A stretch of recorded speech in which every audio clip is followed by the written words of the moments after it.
Désolé pour le retard. Votre commentaire date de plus d'une semaine. Que dit le commentaire, mon cher? Fanida, s'il te plaît, j'ai absolument besoin de toi.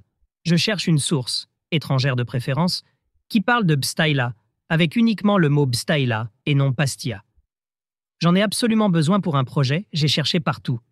Ça serait idéal, une source avant 1970, s'il te plaît. Je t'ai envoyé un DM Insta aussi, et Facebook. Je vais vous fournir une source qui évoque l'Bstaila, et non la pastilla, un terme qui n'est apparu qu'au début du XXe siècle. Avant cela, les voyageurs au Maroc ne connaissaient que l'Bstaila, qu'ils découvraient en explorant la cuisine locale. Philip Durham était un officier britannique, connu pour sa participation à une mission diplomatique au Maroc en 1880. Il a accompagné Sir John Drummond, alors ministre plénipotentiaire et envoyé extraordinaire auprès du sultan du Maroc.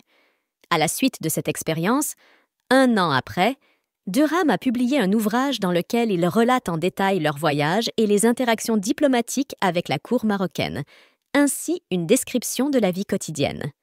Alors, la réponse à votre question se trouve à la page 24. On peut lire.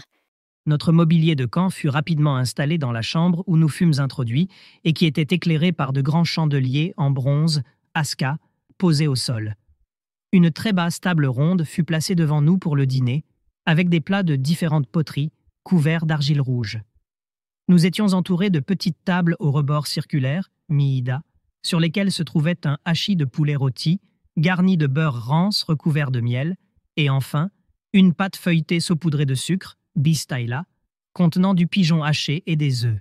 L'eau était servie dans une gourde en cuir, et nos hommes reçurent un couscous parfumé au navet, accompagné de paquets de thé et de pain de sucre. Ce livre offre un aperçu précieux des relations diplomatiques entre le Royaume-Uni et le Maroc du XIXe siècle, ainsi que des observations sur la culture et la société marocaine de l'époque. J'espère avoir répondu à votre question. À bientôt.